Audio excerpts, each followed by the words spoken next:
আয় আল্লাহ জানি না ময়দানে কার মা নাই, কার বাবাও নাই, অন্ধকার কবর থেকে দোয়ার অপেক্ষায় আছে। ও আল্লাহ জানি না কারা ইয়তীম, গুনাহের কারণে দিলটা পাথর, চোখে পানি নাই, কান্নাওয়ালা চক্ষু দান করেন আল্লাহ। আয় আল্লাহ গুনাহ নিয়ে কবরে যেতে চাই না, সূর্যের গরম সইতে পারি না, গুনাহ নিয়ে কবরে গেলে দুই পার্শ্বের মাটির চাপ, জাহান্নামের আগুনের গরম কেমনে সহ্য করব রে মালিক। জাহান্নামের ভয় অন্তরে ঢুকায় দেন, নেক আমলের আগ্রহ বাড়ায় দেন। আমাদের মুরব্বী মা বাবা যারা কবরকে জান্নাত বানায় দেন, যারা বেঁচে আছেন হায়াত বাড়ায় দেন, অসুস্থ যারা সুস্থ করে দেন।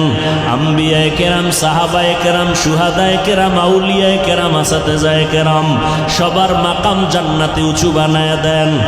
মাখলুকতের সারা রাত থেকে হেফাজত করেন, পরমুখাফেক্ষী থেকে হেফাজত করেন, বরকতি রিজিকের ব্যবস্থা করে দেন, জান মাল আহাল পরিবারের হেফাজতের ব্যবস্থা করে দেন আল্লাহ। আয় আল্লাহ কুদরতের দ্বারা বরকতি রিজিক দান করেন। আয় আল্লাহ হিম্মত শক্তি সাহস বাড়ায় দেন, সারা দুনিয়ায় খেদমতের জন্য কবুল করে নেন, বরকতি রিজিকের ব্যবস্থা করে দেন। আয় আল্লাহ বন্যা বৃষ্টির পানিতে কত মানুষ বিপদের মধ্যে পড়ে আছে, বাড়ি ঘর কুদরতের দ্বারা এদেরকে মুক্তির ব্যবস্থা করে দেন। সিলেটের মানুষ সহ এই পানি বন্যায় যারা প্লাবিত আটকায় পড়েছে আল্লাহ তাদের হেফাজতের ব্যবস্থা করে দেন। আমাদের মুসলমানদের ভাই ভাই হইয়া চলার তৌফিক দান করেন, উলামায়ে কেরামের এক হওয়ার তৌফিক দান করেন। উম্মাহ যারা সবার অন্তরে উলামাদের প্রতি মোহাব্বত বাড়ায় দেন, নবীজির মোহাব্বতে আমাদের দোয়া কবুল করে নেন।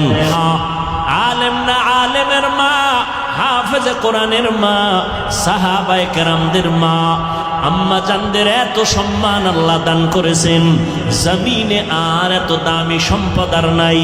নবী বলেন, ও দুনিয়ার উম্মত, আমি মুহাম্মদ এত দামি একজন নবী, আমার একটা ছেলেও নাই, আমি 4 কন্যার বাবা, আমার একটা ছেলে নাই।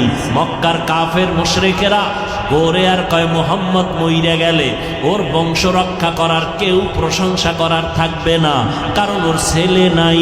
আমারে তুচ্ছ তাচ্ছিল্য করত।